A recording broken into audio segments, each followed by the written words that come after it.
SDS Canada में अब closure आ चुका है। रीसेंट अपडेट कनाडा से ये आई है आईआरसीसी ने कि स्टूडेंट डायरेक्ट स्ट्रीम जो है वो अब बंद हो चुकी है। तो व्हाट नेक्स्ट? अगर आपके दिमाग में ये क्वेश्चन है कि आपको अब अब्रॉड में मतलब खास करके कनाडा में पढ़ने जाना है और स्टडी डायरेक्ट स्ट्रीम जो स्ट्रीमलाइन प्रोसेस थी जो 2018 से शुरू हुई थी, अगर वो क्लोज हो चुकी है तो अब आपको प्रोसीजर कैसे करनी है, तो ये पूरा वीडियो हमने स्ट्रीमलाइन जो प्रोसेस क्लोज होने के बाद के जो स्टेप्स हैं, मतलब नॉन एसडीएस एप्लीकेशन आप कैसे लगाएंगे उसके बारे में बनाया है। इस वीडियो को एंड तक देखिए, इसमें हमने काफ़ी ऐसी चीज़ें कवर की हैं जो आपको जानना बहुत ही ज़रूरी है। सबसे पहली बात कि स्टूडेंट डायरेक्ट स्ट्रीम जो थी वो जब एप्लीकेबल हुई 2018 में, उसके बाद के जो स्टेप्स थे उसके मैंडेटरी स्टेप ये थे कि सबसे पहली बात कि आपको आईएलटीएस या पीटी में मिनिमम थ्रेशोल्ड उन्होंने मतलब स्कोर लेवल बनाया था, उसको आपको फॉलो करना था एप्लीकेशन लगाने के लिए। मतलब आईएलटीएस में ओवरऑल 6 और पीटी में ओवरऑल आपको 60 का स्कोर करना था। नंबर 2 कि जब आपको जीआईसी एप्लीकेशन मतलब जीआईसी गारंटेड इन्वेस्टमेंट सर्टिफिकेट को भी एप्लीकेशन में ऐड करना है तो वो भी मैंडेटरी था। और नंबर 3 कि आप जब एप्लीकेशन लगा रहे हो तब आपको साथ साथ में मेडिकल भी करवाना है और उसकी एप्लीकेशन टाइमलाइन में उसको सबमिट करना है। तो अब ये एसडीएस की पूरी प्रोसीजर क्लोज हो चुकी है। अब नॉन एसडीएस एप्लीकेशन आप लगाएंगे तो आप उसको कैसे फॉलो कर सकते हैं?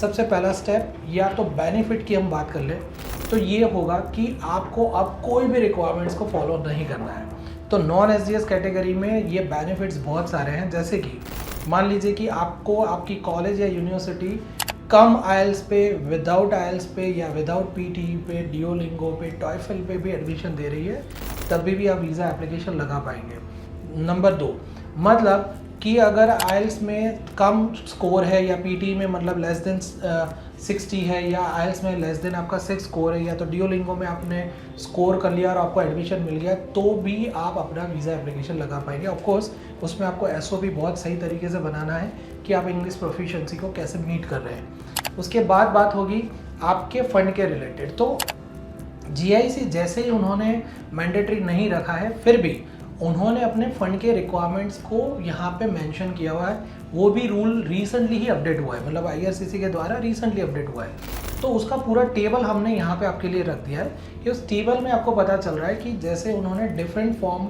ऑफ फंड फाइनेंशियल प्रूफ को आपको प्रूव करने के लिए रखा हुआ है, उसमें से आप कोई भी लगा सकते हो। मतलब एसडीएस में ये था कि आपको मैंडेटरीली जीआईसी ही लेना है, उसके अलावा जो भी आप डॉक्यूमेंट रख रहे हैं वो आप यूज़ कर सकते थे। बट यहाँ पे जीआईसी नहीं लेके भी आप फंड को प्रूव कर सकते हैं, अपनी फाइनेंशियल स्टेबिलिटी को प्रूव कर सकते हैं अगर इसमें से कोई भी डॉक्यूमेंट आप लगा रहे हैं। अब उसके बाद बात करते हैं आपका फंड कितना दिखाना है, तो भी जानना ज़रूरी है। तो उन्होंने फंड का पूरा एक टेबल दिया हुआ है कि अगर एक एप्लीकेंट है तो इतना, ज़्यादा एप्लीकेंट है तो इतना, तो पूरा एक टेबल भी उन्होंने रिसेंटली डिक्लेयर किया है, वो भी टेबल हमने आपके लिए यहाँ पे रख दिया है। तो अब आप अपने हिसाब से अपना पूरा रिक्वायरमेंट डिफाइन कर सकते हैं कि अगर आपको स्टूडेंट वीज़ा का एप्लीकेशन नॉन एसडीएस कैटेगरी में लगाना है, चाहे वो कॉलेज है या यूनिवर्सिटी है, ठीक है, आपको क्या फॉलो करना है। और नंबर 3 मेडिकल की रिक्वायरमेंट ऑफकोर्स जो थी वो फिक्स ही है, मेडिकल तो आपको करवाना ही है।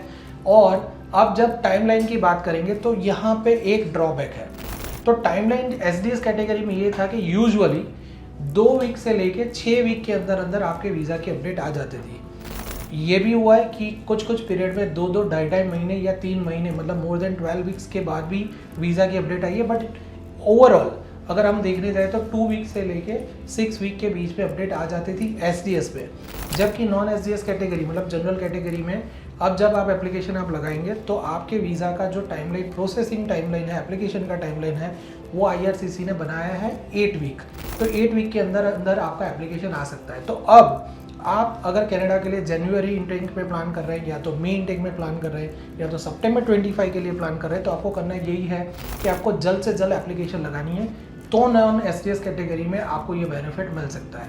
तो कनाडा के रीसेंट अपडेट के बाद काफ़ी लोगों को लगा था कि अब स्टूडेंट वीज़ा के जो रूल्स है वो बहुत स्ट्रिक्ट हो जाएंगे, बट उल्टा हुआ ये कि उन्होंने एसडीएस कैटेगरी हटा के ये बता दिया कि पूरी वर्ल्ड से कोई भी स्टूडेंट आना चाहे तो उसके लिए जनरल कॉमन सिस्टम हो जिसमें बैरियर्स कम हो और जो पॉसिबिलिटीज़ है एप्लीकेशन की, एलिजिबिलिटी क्राइटेरिया की, वो काफ़ी अच्छी हो।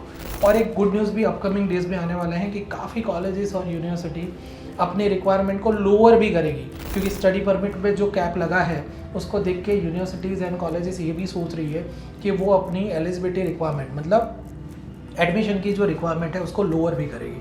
होप ये वीडियो से आपको वैल्यू मिल रही है, और ये वीडियो को आप ज़्यादा से ज़्यादा शेयर कीजिए अपने फ्रेंड्स और रिलेटिव के साथ जो नई अपडेट को लेके परेशान है, और हमारे चैनल को सब्सक्राइब कीजिए जिससे आपको ये सब चीज़ें रेगुलर अपडेट में मिलती रहें। Thank you.